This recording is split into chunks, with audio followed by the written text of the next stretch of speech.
We've been taught to chase outcomes.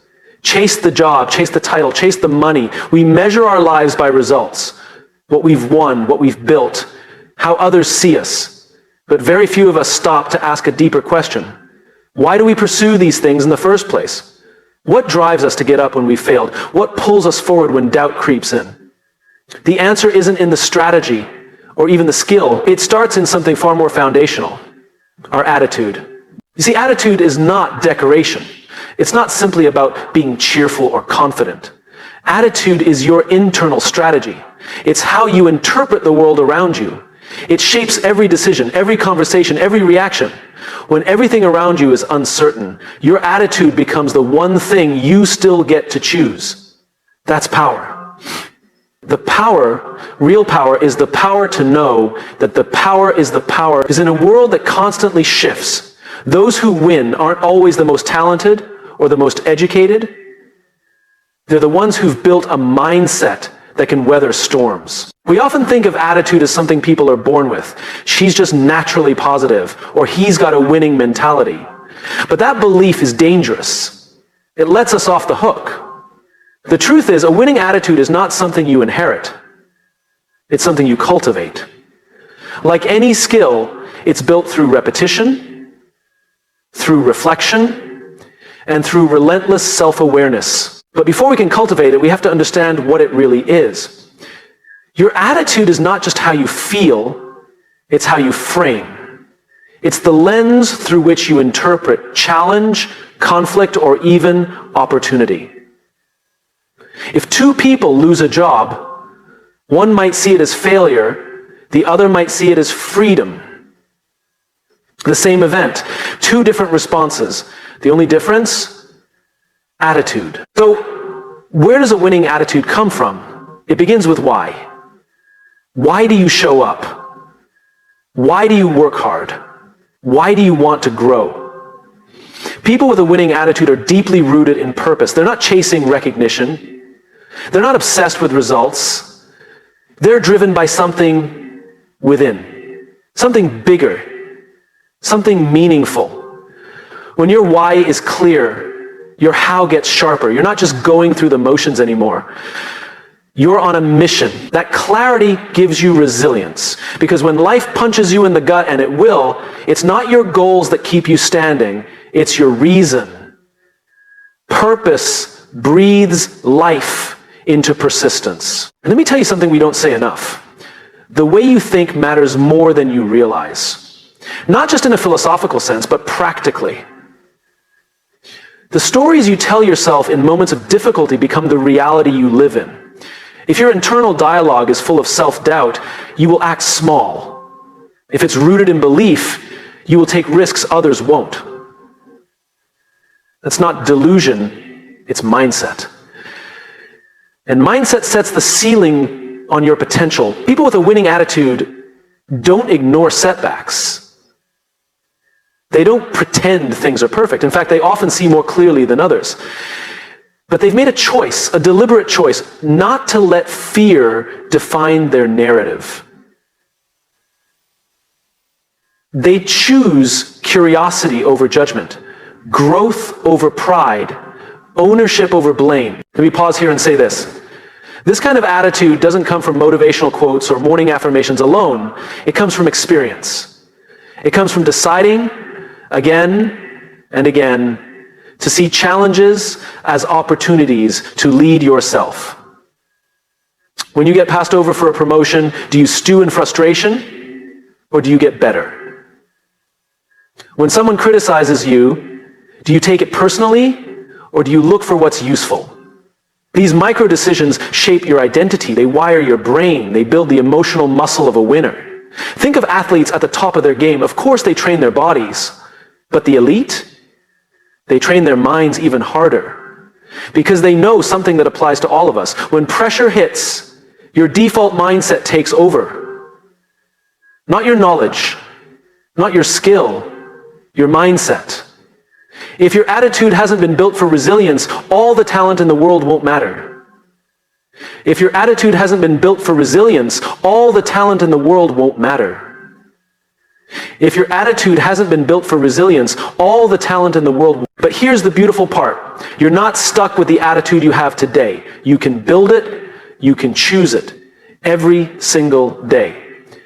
But you have to begin with why. Without a clear reason to grow, you'll fall into the comfort of habits. You'll follow what's easy, not what's right. And slowly, without realizing it, you'll start playing not to lose, rather than playing to win. A winning attitude is not arrogance. It's not loud, it's not showy. It's grounded, it's focused, it carries quiet conviction. The kind that says, I know who I am, I know why I'm here, and I'm not leaving without giving my best. That kind of inner posture is magnetic. It influences the way you speak, the way you lead, the way you show up in the world. People follow those who believe in something deeper than the scoreboard. People follow those who stand for something more than success. So let me leave you with this. The world doesn't need more people who are just trying to win. It needs more people who understand why they want to win. People who see attitude not as an accessory, but as the engine of their leadership, their growth, their impact. If you want to cultivate a winning attitude, don't start with tactics. Start with purpose. Start with why. Because when your why is strong enough, the rest takes care of itself. We often get caught up in the pursuit of the big win, the breakthrough moment, the leap forward. It's how we've been conditioned, go big or go home. We admire the overnight success, the viral explosion, the transformation that seems to happen in the blink of an eye. But if we stop and look closely, we realize something far more powerful is at work. Real progress doesn't happen all at once. It's built in the quiet moments, the small choices, the daily disciplines we often overlook. Momentum isn't created in a surge. It's created in a rhythm, a steady cadence of intentional actions that over time compound into something significant. The irony is, the smallest methods, those little decisions we're quick to dismiss, are often the very foundation of a winning attitude.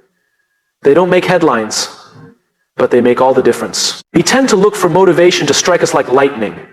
We wait for inspiration before we move. But the people who consistently grow, the ones who cultivate a truly resilient mindset, don't rely on inspiration to take action. They act and let inspiration catch up. That's the secret. They understand that momentum favors those who move. No matter how small the step, it's the movement that counts. Let's be clear. This isn't about perfection. It's about consistency. There's a big difference. Perfection says, do it right or not at all. Consistency says, show up, even if it's messy. One of the most overlooked truths in personal growth is that discipline is more powerful than motivation. Because discipline doesn't wait to feel ready. Discipline simply shows up. Think about brushing your teeth. You don't wake up every morning thinking, today I'm going to revolutionize my dental hygiene. You do it because it's routine. Because it's part of your identity. Now imagine if your attitude got the same treatment if every morning you spent even just 5 minutes checking in with yourself, shaping your mindset, reinforcing your purpose. That small habit, repeated over time, would transform how you lead, how you communicate, how you perform under pressure. The problem is we undervalue small things. We think if it's not hard, it's not worth it. But building a strong mindset isn't about heroics. It's about intentional repetition. It's about stacking simple practices that train your brain to respond rather than react. Practices like journaling for 5 minutes to process your thoughts. Like taking a walk without your phone just to hear yourself think. Like choosing to respond with patience when you're tempted to lash out. These aren't dramatic acts, but they are defining ones. Why do these small methods matter so much? Because every action reinforces a belief. When you choose to act with courage, even in a small moment, you reinforce the idea that you're someone who faces discomfort. When you commit to showing up, even when it's inconvenient, you reinforce the belief that you are dependable. Over time, those beliefs become your identity, and your identity drives your behavior. Small methods also help us build trust with ourselves. And self-trust is the core of confidence. You can't fake confidence for long. If you don't believe your own words, neither will anyone else. But when you've proven to yourself, again and again, that you will follow through, even in the little things, something shifts. You walk differently. You speak with clarity. You lead with conviction. Not because you're perfect, but because you're consistent. In a culture obsessed with instant gratification, the idea of slow, intentional growth feels almost radical. But that's where the edge is, because while others are chasing quick fixes, you're building something sustainable. While others are overwhelmed by the size of the goal, you're mastering the discipline of progress. And here's what's fascinating. Once you stack enough small wins, momentum begins to take over. Your energy increases, your belief expands, your tolerance for challenge grows. I've seen this play out in teams, in organizations, and individuals. The ones who rise are rarely the loudest, who are the most charismatic. They are the ones who do the small things with excellence. They are the ones who don't skip the basics. They are the ones who embrace the process not because they love every part of it, but because they trust what it's building in them. This is not about being robotic. It's about being deliberate. There's a difference. A winning attitude doesn't come from grinding mindlessly. It comes from doing small things on purpose. That purpose is what fuels momentum. That purpose is what gives even mundane actions meaning. Let me offer a challenge. Choose one small method, just one. Something you can do daily that aligns with the person you want to become. Maybe it's a morning mindset reset. Maybe it's 3 gratitudes before bed. Maybe it's asking one powerful question in every meeting. Whatever it is, make it yours and commit to it not for a week, but for a season. Long enough to feel the compound effect. Long enough to trust the process. Because here's the truth, people don't rise to the level of their goals, they fall to the level of their systems. And your systems are made up of habits. Your habits reflect your attitude. And your attitude. That's your strategy. So the next time you're tempted to wait for the perfect moment, remember this. Momentum isn't something you wait for.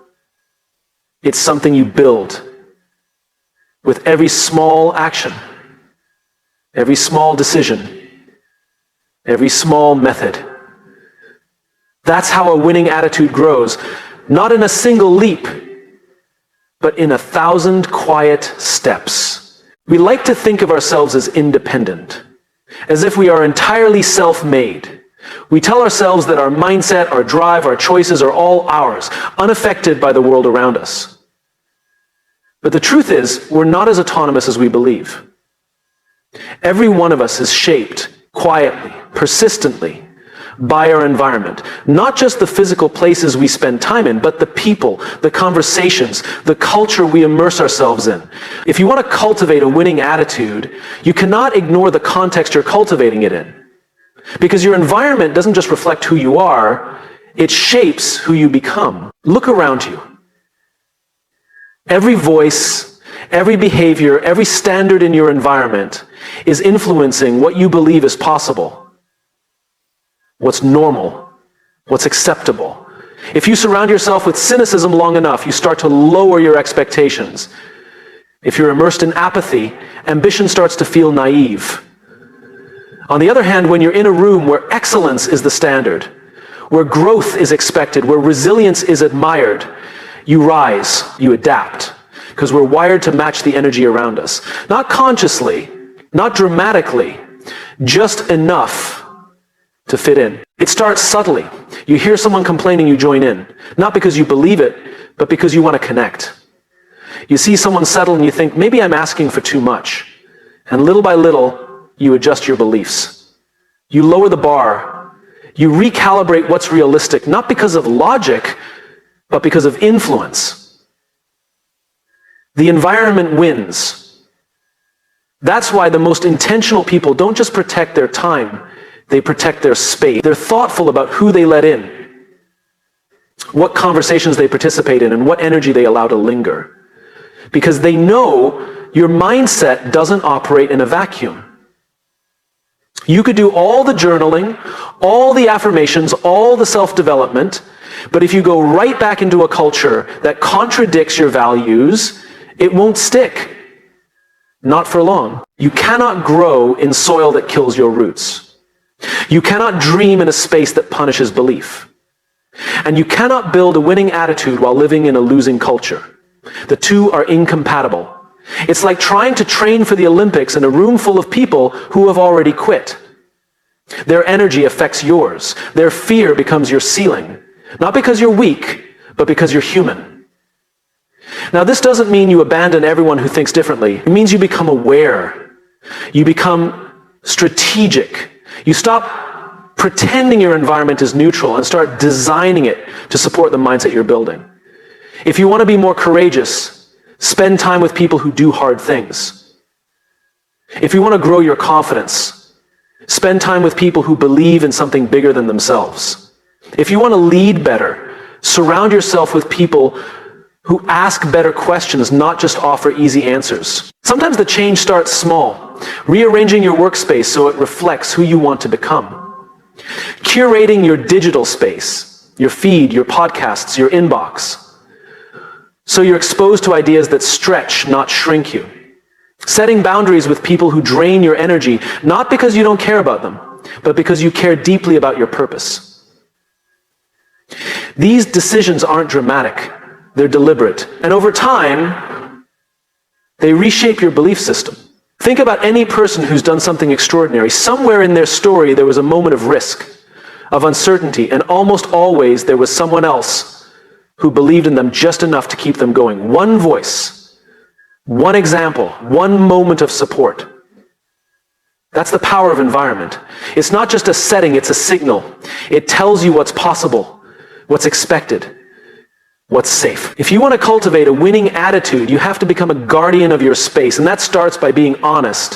What kind of conversations are you having regularly? What kind of energy fills the rooms you walk into? Do you feel pulled forward or pulled down? Encouraged or exhausted? Inspired or indifferent? These are not small questions, they are diagnostic tools. Because environment always tells the truth, even when people don't. Now here's the other side. You're not just a product of your environment. You're also a contributor to it.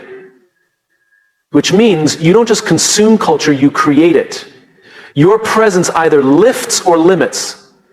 Your energy either inspires action or invites passivity. Your attitude doesn't exist in isolation, it influences others. Which means you have the power to shape the environment just as much as it shapes you. So ask yourself, what kind of environment are you building? At work? At home? In your friendships?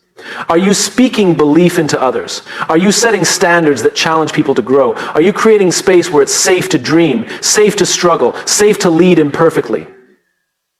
Because the most powerful environments are not the most comfortable, they're the most intentional. You don't have to be in the perfect place to start cultivating a winning attitude. But you do have to stop pretending that place doesn't matter. You have to be courageous enough to step out of toxic spaces and curious enough to find or build better ones.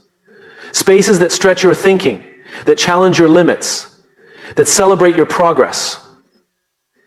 Because when you shift the environment, you shift the belief. And when belief shifts, behavior follows. And that, more than any motivational quote or inspirational video, is where real transformation begins. We live in a world that's obsessed with comparison. We rank, we rate, we scroll through highlight reels and measure ourselves against everyone else's best day. It's subtle, but constant. And if we're not careful, we start to believe the lie that progress only matters if it's visible to others. That we only win when we're ahead of someone else. But the truth is, a winning attitude isn't built by beating others. It's built by beating who you were yesterday. There's something dangerous that happens when we define success by comparison.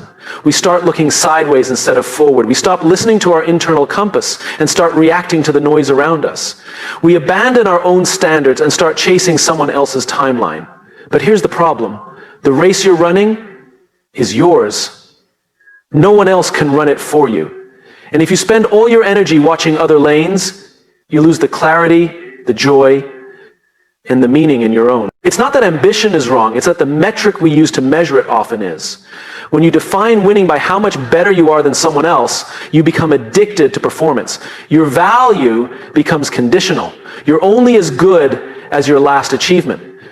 But when you define winning as being better than yesterday, something shifts. You start focusing on growth instead of validation. You stop chasing approval and start cultivating mastery. You don't need a crowd to clap for you. You just need the courage to keep showing up. That kind of mindset creates resilience. Because let's face it, there will always be someone ahead of you. Someone more experienced, more gifted, more accomplished. If your attitude is based on staying ahead of everyone, you'll live in constant anxiety. But if your focus is on becoming just a little stronger, a little wiser, a little more intentional than you were yesterday, then every day becomes an opportunity. Every challenge becomes training. Every failure becomes data, not judgment, just information you can use to grow. And here's the beauty of it. When you stop comparing and start improving, your confidence becomes real. Not loud, not performative, just steady. You don't need to prove anything because you know you're doing the work. You're not just hoping things get better. One decision, one discipline, one day at a time. This mindset also allows you to celebrate others without feeling threatened. You can admire someone's success without questioning your own worth. You can support a peer without seeing them as competition. That's a powerful shift. Because in a comparison-driven culture, support is rare. But in a growth-driven mindset, support is natural. When you're no longer in a race against everyone else, collaboration becomes a strength, not a risk. There's a story I heard once about a young athlete who was training with an older mentor. Every day, the young athlete would ask, "Did I beat him today?" Referring to a rival. And every day, the mentor would answer, "That's the wrong question. The only person you should aim to beat is who you were yesterday." At first, the young athlete didn't understand, but over time, he began to see it. The goal wasn't domination, it was evolution. The focus wasn't on outperforming others, it was on outgrowing limitations. That lesson applies far beyond sports. In leadership, in business, in relationships. The most effective people I've met, the ones who truly lead with impact, aren't obsessed with looking the best in the room. They're obsessed with becoming the best version of themselves. And that makes them magnetic. Because there's something deeply human about someone who's not trying to win at your expense, but win alongside you. But let's be honest, it's not always easy. It's hard to stay focused on your own path when the world is constantly showing you everyone else's. It takes discipline to track your own progress, to measure your growth by your values, not someone else's milestones. It takes humility to admit where you fell short yesterday, and courage to try again today. It also takes grace. Grace for yourself when progress feels slow, grace to celebrate small wins, grace to see effort as valuable even when the outcome isn't perfect, because that's what creates sustainability. You can't build a winning attitude on burnout. You build it on intention, on showing up, doing the work, and trusting that growth compounds over time.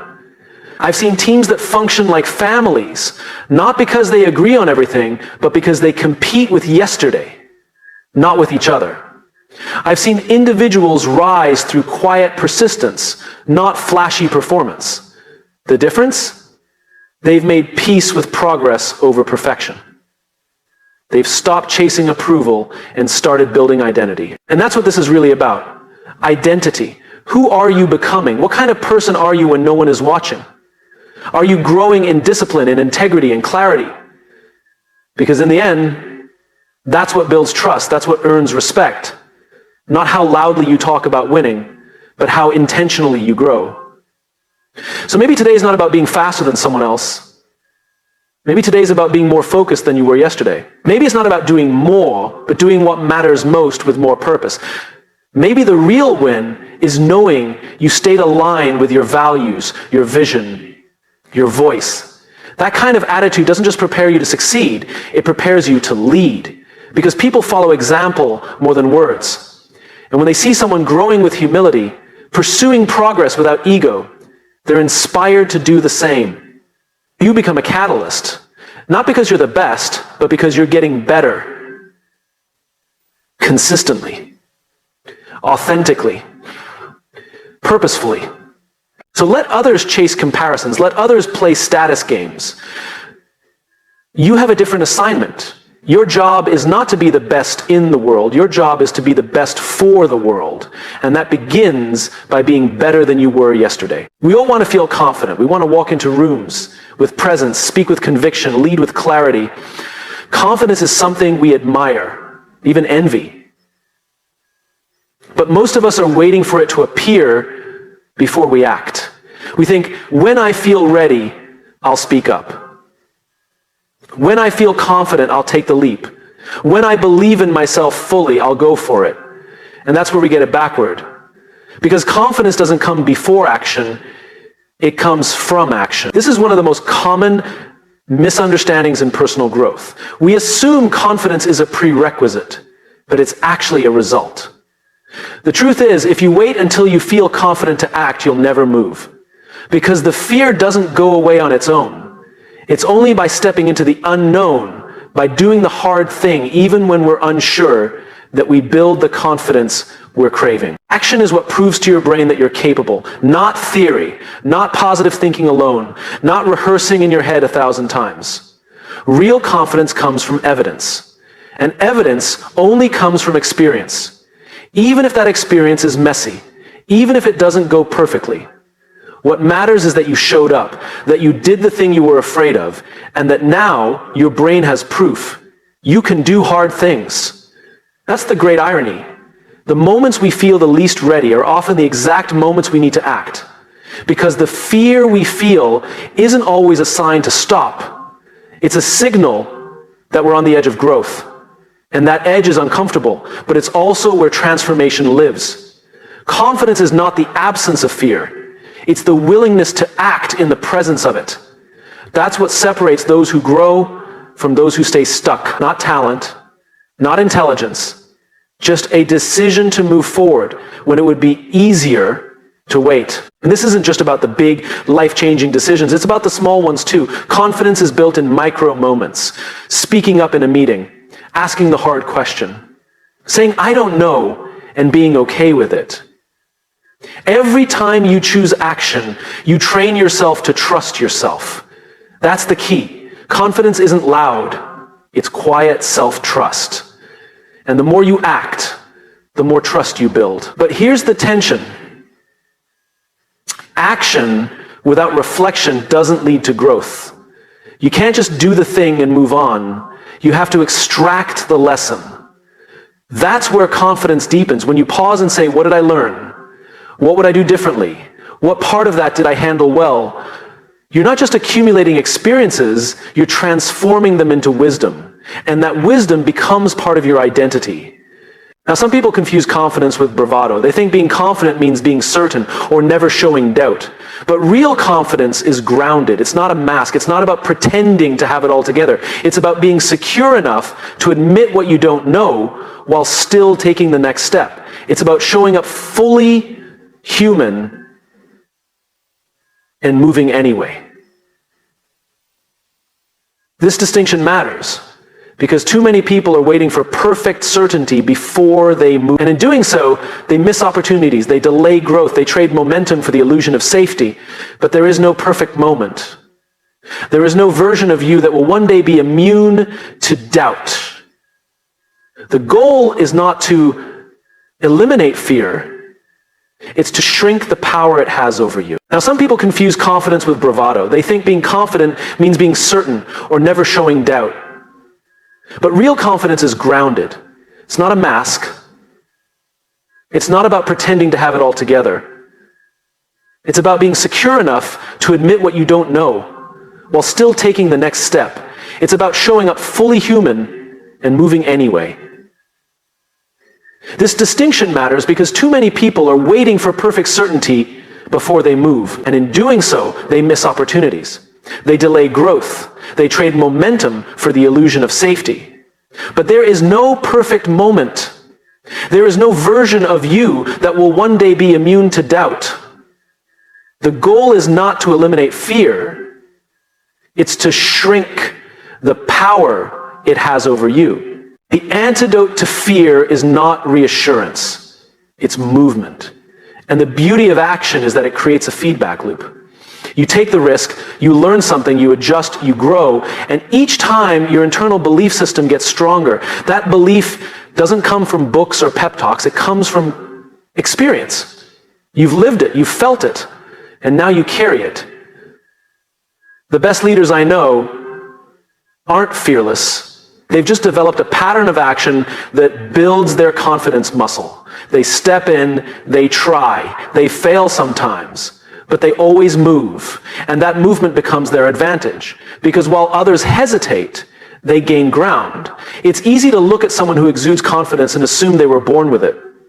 But when you dig into their story, you find something else entirely. You find rejection, mistakes, moments where they doubted themselves deeply. What you don't find is waiting.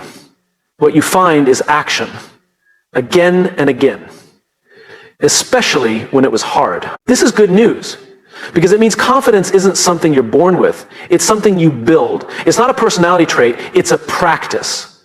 And the practice begins now, not later. You don't need to feel ready, you just need to be willing. So the question isn't, do I feel confident enough to act? The question is, am I willing to act my way into confidence? That one shift changes everything, because it puts the power back in your hands.